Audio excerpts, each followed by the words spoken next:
ജെകെയുടെയും തേയുടെയും കാര്യങ്ങളെല്ലാം അറിയണം. എന്ത് കാര്യം?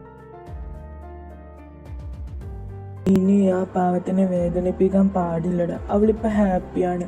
നിന്റെ കാര്യം അവൾ അറിഞ്ഞാൽ അവൾക്ക് താങ്ങാൻ പറ്റില്ലടാ. അതേപോലെ തന്നെ ജെകെക്കും. അവളെന്ന് പറഞ്ഞാൽ ഇപ്പോൾ പ്രാന്താടാ. അവർക്കൊരു കുഞ്ഞുണ്ട്. ഇപ്പം നീ അവരുടെ ഇടയിൽ പോയാൽ അത് ശരിയാവില്ലടാ. നമുക്കവരെ സാവധാനം പറഞ്ഞ് മനസ്സിലാക്കുക ഇതെല്ലാം.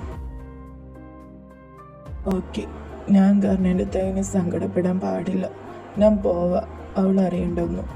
പക്ഷേ എനിക്ക് അവളെ ഒന്ന് കാണണം. അത് മാത്രം പറ്റില്ലെന്ന് പറയരുത് ജെമിൻ. അത് പ്ലീസ് ഒന്ന് കണ്ടാൽ മതി. അവളുടെ കുഞ്ഞിനെ എനിക്ക് കാണണം. ഓക്കെ, നമുക്ക് നാളെ പോവാം. രവി, അതെങ്ങനാടാ? എബി, നീയാണെന്ന് പറഞ്ഞിട്ട് നാളെ പോവാം. അപ്പോൾ കുഴപ്പമുണ്ടാവില്ലല്ലോ. ശരിയാ ജെമിൻ, എനിക്കറിയാം നിനക്ക് തേമോളെ എത്ര ഇഷ്ടമാണ്. പക്ഷേ ഇറ്റ്സ് ഓക്കെ ദേവി, എനിക്ക് മനസ്സിലാവുന്നുണ്ട്. ഞാൻ കാരണം തന്നെയല്ലേ ഇതൊക്കെ. അതുകൊണ്ട് എനിക്ക് കുഴപ്പമില്ല. തേ ഹാപ്പി ആയിരുന്നാൽ മതി. എനിക്ക് അവളെ സന്തോഷത്തോടെ കണ്ടാൽ മതി.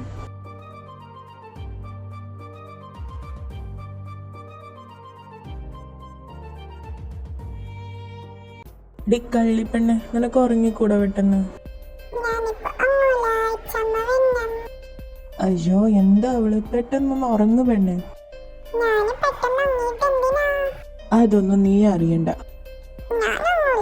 എന്നാ എൻ്റെ കാന്താരി ഒങ്ങണ്ട.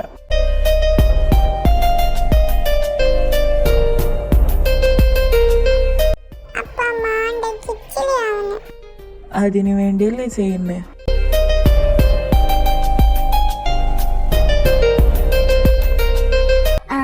പപ്പയും മോളും ഉറങ്ങിയില്ലേ? എന്താ ചായ? ഏയ് ഒന്നുമില്ല. ശരി, വാ അമ്മയുടെ മോള് അമ്മ ഉറക്കാം.